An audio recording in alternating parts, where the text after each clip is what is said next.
In an act viewed as most honorable, you have volunteered to journey to the wall and take the vows as a black brother of the Night's Watch.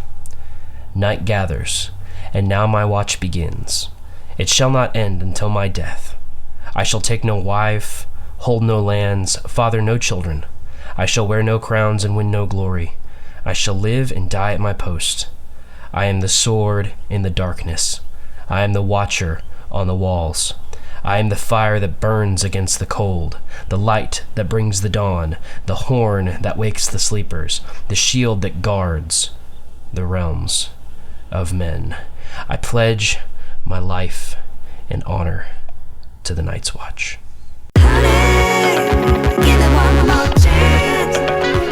What's going on, Bear Pack?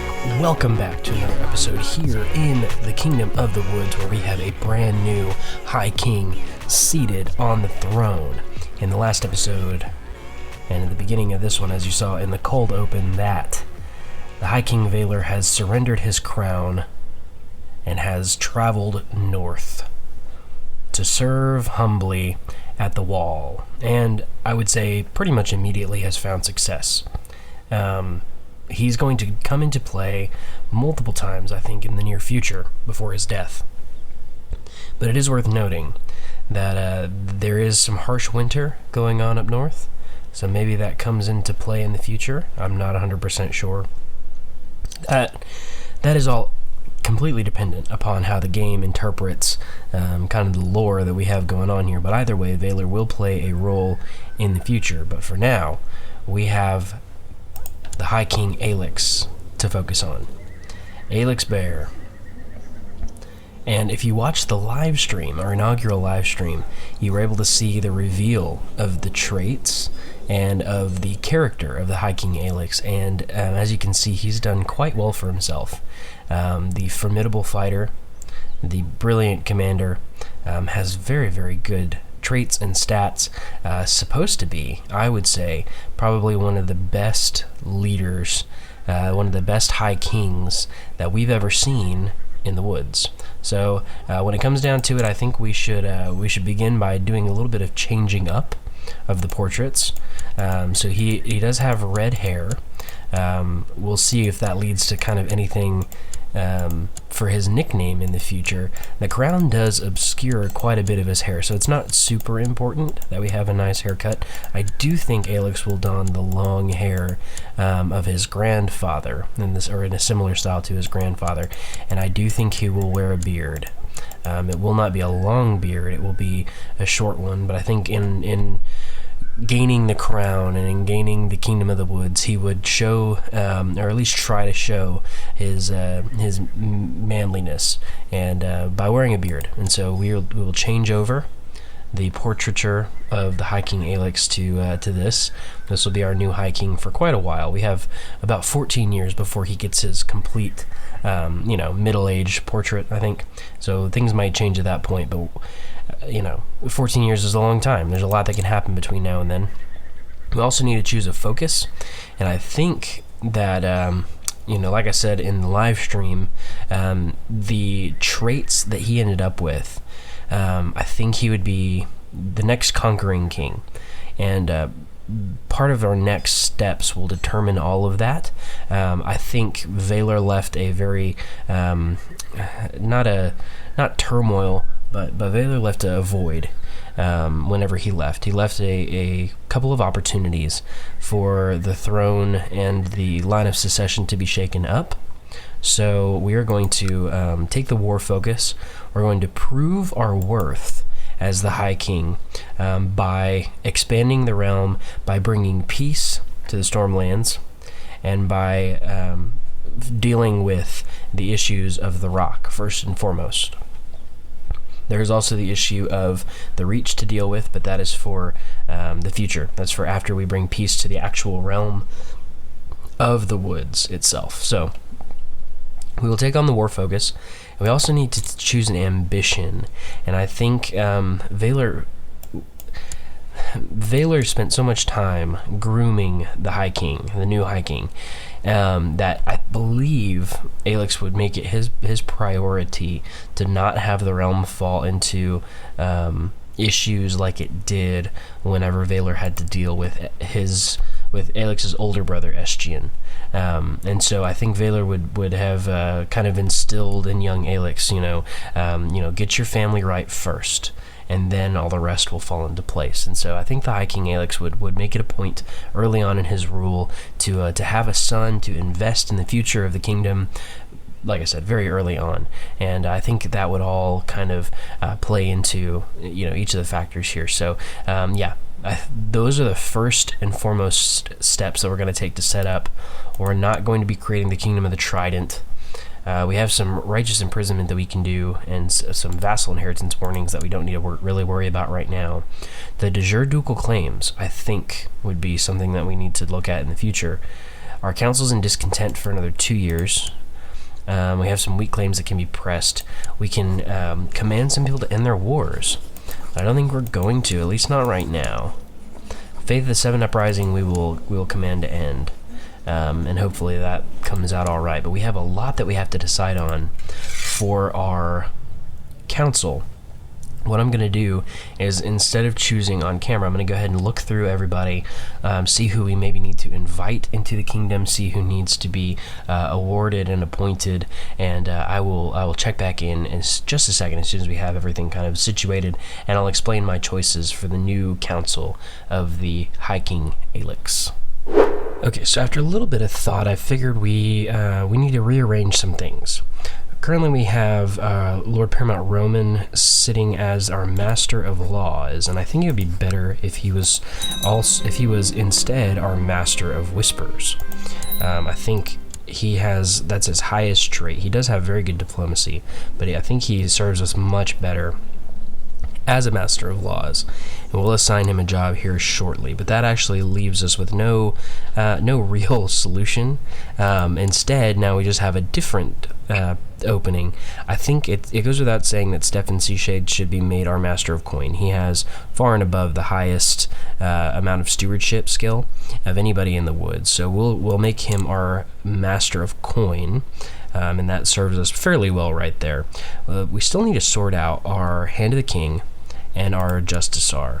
I think for Justisar, our brother-in-law, Edgar Brooke, let's take a look at him, and he's actually married to Emberly Bear, and he has really, really high diplomacy and fairly good other traits as well. Being a genius helps his situation. So, unfortunately, their daughter did die. I didn't see that.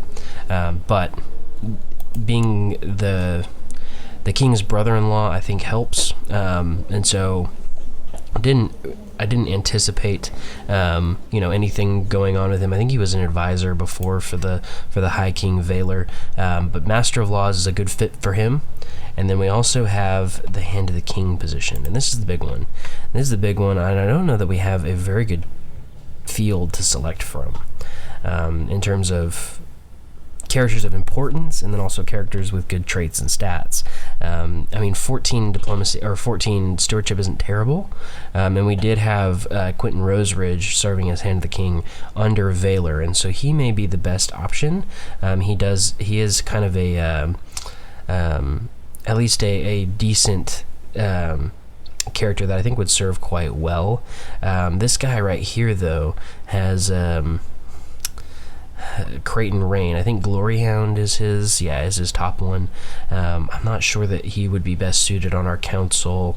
There's a couple of other ones, and it's going to be really difficult for us to find loyalists, I think, especially being such a young king, and then just starting out having such a new rule.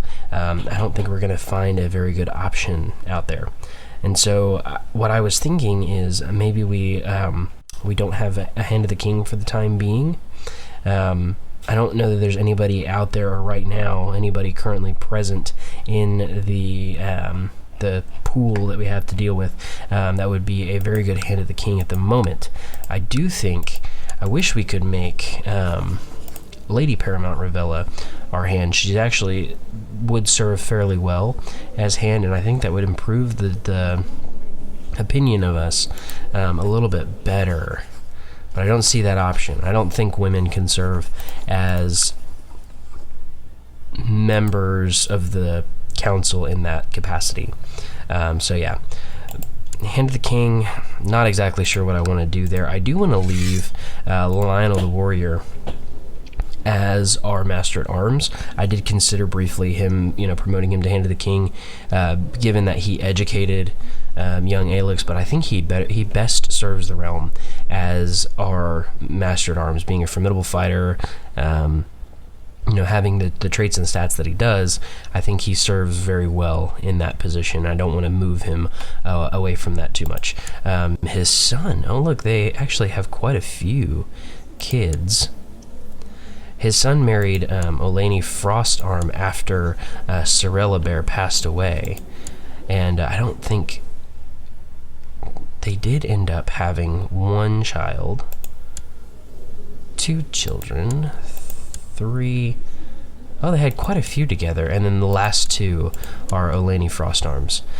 So Lord Oswell may not be able to serve for very long as Lord Paramount of the Redwoods, because he's so far away, he's so advanced already, and I don't know when Lionel's going to finally kick the bucket. It may be a while, but I digress. The current situation is that we don't really have a very good candidate for Hand of the King.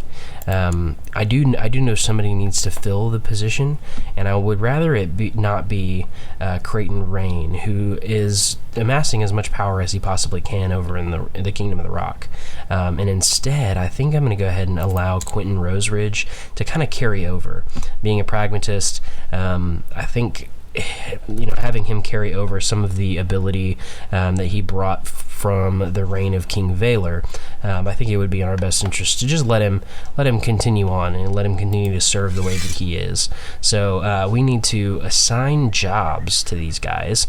The first one I think we'll do, Hand of the King, we need to just have him oversee the realm. Let's get that tax revenue bolstered as much as we possibly can. Let's have our Master of Coin go and collect taxes in Bear Hall. That boosts us up quite a bit. We have Lionel set to train children. Let's see. Angerbrook can perform statecraft to kind of improve the opinion of the lords and ladies of the woods, especially for the brand new king. I think that's very, very important. Have our maester serve the court, our priest perform charity, and then Master of Whispers. This is going to be an interesting one, because I believe it kind of goes without saying that the unrest in the woods may lead to some plots against the High King Aelix.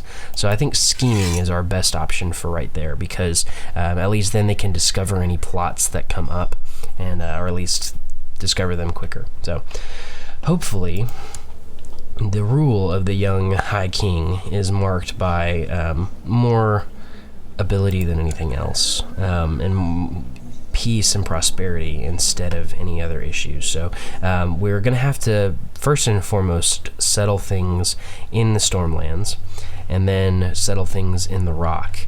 And I think once we do that, we can define some new borders, begin the process of healing in the woods, and I think it will go without saying that it'll be for the benefit of everybody involved. So let's go ahead and get started under the new High King, whose rule I hope will be marked by prosperity, and not so much peace, but definitely prosperity in the woods. I forgot one thing that we did need to sort out is the name of the crown. I believe whenever Valor left his position as High King and left to travel to the Wall, he would have given instructions for the crown to be renamed. And when the High King Aegon had conquered the Stormlands, he took the Storm King's crown and wore it himself, being the one who brought the storm to the Stormlands.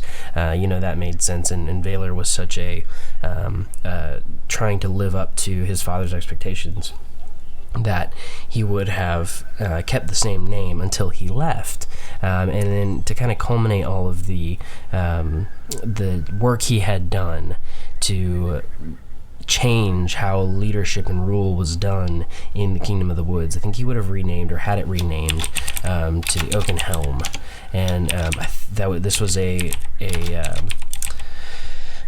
suggestion by a group of subscribers that I really liked, and part of I don't know, part of the idea behind it is that, you know, it has a very woodsy, foresty kind of feel to it, but it also kind of goes with the full battle regalia that the High King will now wear, now that he has a complete set. So he has the bear pelt for his armor, Stranger Song for his sword, and then the storm crown. So yeah, that's an impressive arsenal, and I don't know if I looked at this whenever we were looking at it before, but a dual skill estimate of 14. That's incredible. So I don't think we'll have to worry about him dying in hand-to-hand combat, at least for the foreseeable future. I think anything that he does can pretty much be handled by him. So yeah, that's what we've got going on. I'm gonna make a few other adjustments, manage a few other things, and then we will move forward and finish out, or at least get into the meat of this episode and what we need to accomplish down here in the Stormlands. Okay, so a very quick update on Dragonstone. You notice the stone dragons on the walls of the old castle. What if those huge stone beasts could come to life and fill the skies with fire once again? A stone dragon, or a stone dragon's egg. So we are currently trying to find the dragon intel to be able to hatch the dragon egg that we have from the High King Aelix, Stranger Song's egg. There are a couple places that I know where we're going to have to travel in order to gain this dragon intel, and in order to do that, we have to kind of lead an army onto the location, that kind of thing. So the reason that I'm doing that is because they're currently fighting a war in the Stormlands that's 98% in favor of Lord Bellos. If he wins, I believe the Stormlands will go back to being feudal, which will solve all the problems that we have. And then I'll be able to kind of rearrange who is whose vassal, all that kind of stuff, and award, you know, the kingdom titles to those houses most loyal to the High King Aelix's cause. So Aelix is currently gathering dragon intel in order to hatch the dragon egg. That'll be his first act as king, and then we will figure out what to do about the rock. So yeah, just wanted to kind of give you an update. That's what we're dealing with. That's what we're looking at, because there is a lot that we have to do. There's a lot that we have to think about when it comes to all of this. Okay, so it has happened. The war for the Stormlands has been won.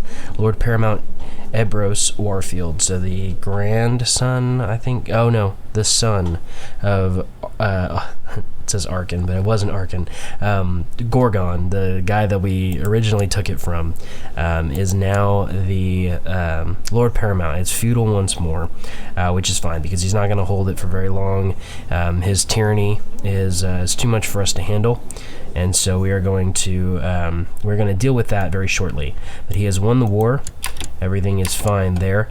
Actually, we are dealing with one small issue, and that is that our good friend, Lord John Roosmont, the son of Lord Moose, is imprisoned by Lady Paramount Ravella. So we're currently in a plot to rescue him from prison. Once we kind of have enough plot power, watch my plots, there we go. Once we have enough plot power, I believe we'll be able to issue a demand for his release, and we should be in good shape to do that then. So we're currently still working on gathering dragon intel. There's a lot that goes into it that we have to kind of figure out. So yeah, that kind of goes without saying. But we're going to end up, I think, rearranging the lands here in the Stormlands before very long. I think we are anyways. So fingers crossed that goes relatively quickly. Okay, so we are issuing a demand for the release of Lord John, first and foremost. We are also going to begin to take a new set of troops down over into Old Town, I think is the other location that will be good to use. 3 Towers, I think, is what it's called in this one. There should be some scroll. No, Old Town right there. Duh, I'm a moron. So it's actually a ruin, but I think we should be in good shape to actually have that as our. It should still fire the Dragon Intel event, I would think, anyways. And hopefully along the way we get the Field of Fire, even though that hasn't technically happened. So, my king, I want to be blackmailed into releasing my prisoners. Lord John Roosmont will remain in my custody as just punishment for the crimes he has committed. So, maybe I should have discreetly rescued him, or I can declare war on Lady Paramount Ravella, which we won't do. We'll just, we'll take the prestige hit, but hopefully she doesn't end up, like, killing him. So, we'll have to see. We'll have to see what happens with that. I thought she would listen, but yeah. If she continues to behave in this fashion, we're going to have to take it into our own hands. We're going to have to do something about replacing her as ruler in the den, because we can't have that. We can't have that for too long anyway. You know, it's one of those things. Looks like we have a daughter now. We just had a daughter born to the High King Aelix of the Woods and the Queen Bessa of the Woods. We're actually going to name her... Ooh, Rhaenyra. I like that. That kind of goes with our whole almost Valyrian thing. Oh, but she's ugly. That sucks. I wonder where that came in from. I guess I know there's always a random chance of that happening, but that kind of sucks. Wow. Lady Amabel Lake of the Stormlands is now going to be Lady Paramount. Wow, Lord Ebros has abdicated his rule to her. She's in a matrilineal marriage to Geoffrey of Poddington. They don't have any kids yet. She's only 21. She's still not going to hold it for very long. I'm sorry to say. She's just not. It's not going to work out that way. A son was born to Prince Zachary of the Woods in Kyra named Melwis, who is also ugly. Interesting. We'll have him name him Aegon after his father, the High King. It'd be interesting to see what happens with that. I wonder exactly what's going to happen with that. So Princess Amira is weak. Maybe they are experiencing... No, look, Prince Xavier is attractive. Maybe they are experiencing some of the inbred. Maybe they weren't far enough distanced apart to make anything like that. So this Lady Amabel wants Storm's End to be sworn to her directly instead of me. I was going to do that anyways, but she can have it for a favor. I'm fine with that. We'll have the Lady Paramount owe us a favor. As far as I can tell,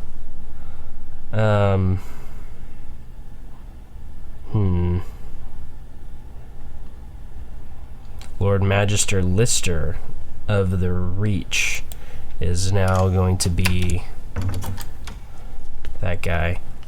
So, to the most excellent High King Aelix, your wisdom and mercy are legendary. We propose that Prince Ermin of Blackmont and Amirabear get betrothed. So, King of Blackmont decline. I'm not going to have any of my female relatives going to a foreign country. There aren't any alliances that we need, especially not that bad.